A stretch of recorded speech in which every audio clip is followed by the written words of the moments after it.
Hello everyone, it's your boy Ken, live from the Philippines. In this video, we're going to be taking a look at Akko's new budget keyboard, the TAC75 HE. I have put in countless of hours of gameplay on this keyboard and I have been testing this intensively. I'm going to discuss things that you need to know about the keyboard, including some issues I've experienced with the keyboard. Now, before you purchase this keyboard, make sure to watch the entire video, and also if you decide to buy, use my link in the description to support the channel. You can also support the channel further by liking this video and subscribing to the channel. But anyways, let's get right to it.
Starting with what is inside the box, you get your keyboard, a cover, a cable, a switch slash keycap remover, and your manual.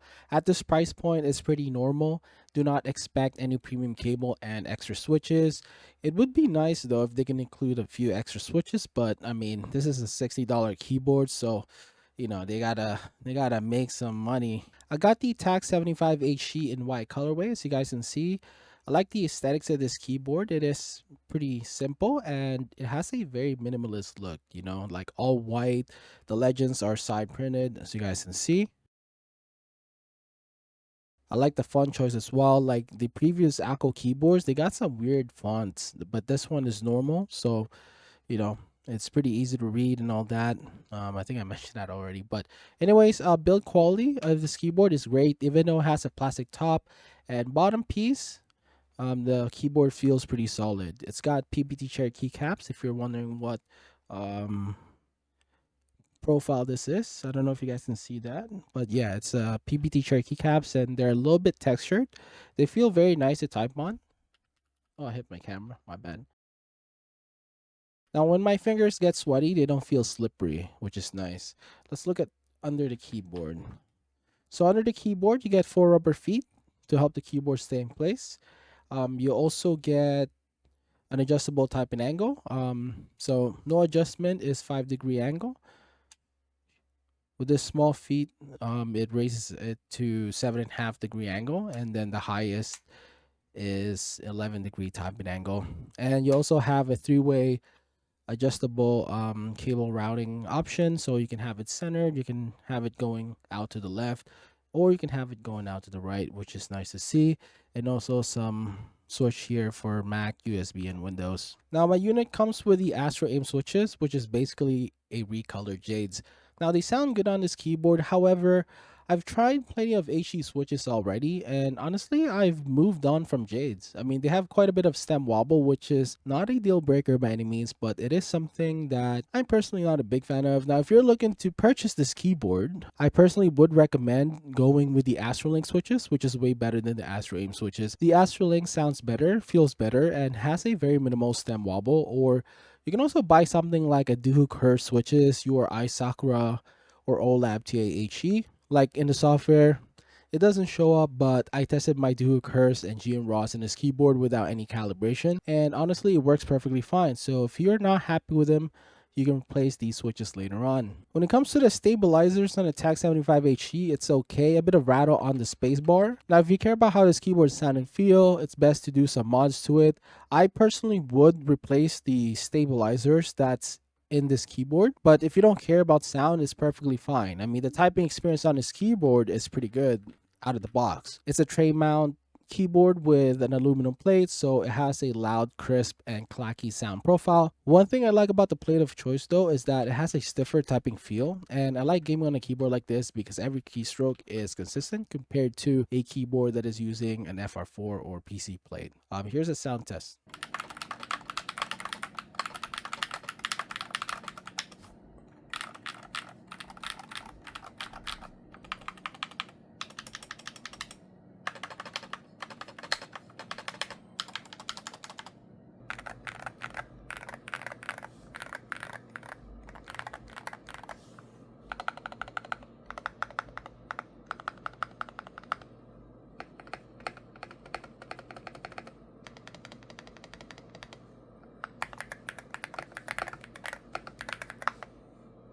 Talk about performance and the issue that I experienced. I was having an inconsistency with the performance at first.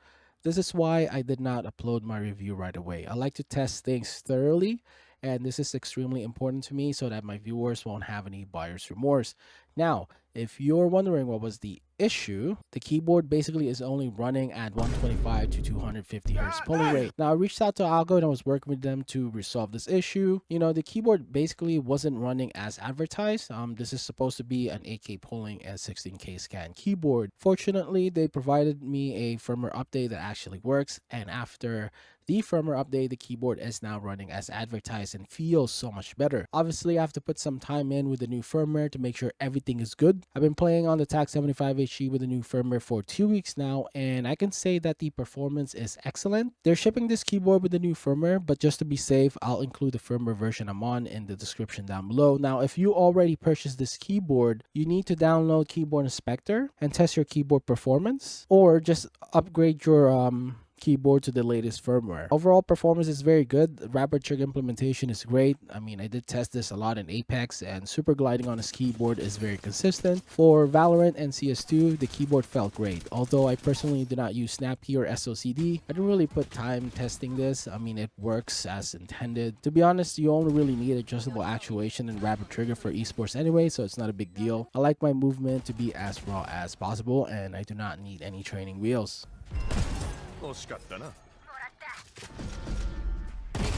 So let's take a quick look at the software experience.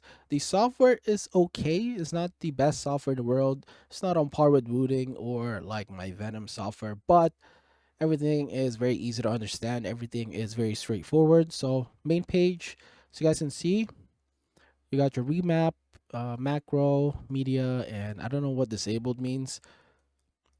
On the magnetic switch settings, this is where you can do your custom actuation. So in order for you to change the actuation, just select a key, for example, letter M. I'm going to set this to like, I don't know, 1.52 just to demonstrate, and then dead zone. Yeah, set it to 1.5. Then hit confirm. Then deselect it. That's it. And then it saves automatically if you have this autosave feature on. Switch settings. Honestly, I've tried this. It's kind of funny. I installed like a Gateron Jades and Duhu Curse on his keyboard without calibration. Selecting any of these switches doesn't really affect the functionality of the switches that's not supported. But I don't know if this thing actually works. Under that, there's a simulation. On the advanced tab, this is where you can configure DKS, mod tap, toggle key, snap key, SOCD, other things, keyboard polling rate. I would like this to be moved maybe on the top side of like the software, to be honest, just to make it easier to see. So when you open your software, you can see that, oh, I'm at 8K polling rate. This whole software could be a bit better in my opinion. In the FN settings, this is where you change your FN settings: basic, macro, media, clear functions. And then under macro, not going to talk about macro, I don't use that. Lighting, I don't use RGB. I personally think this keyboard looks better without any RGB. But if you must use RGB, this is where you can configure it. Give you a little sneak peek. See, light up, Skechers. Let me turn that off. Local config. This is where you share or save your like profiles. Share. You can share your RGB lighting online, or you can download someone else's.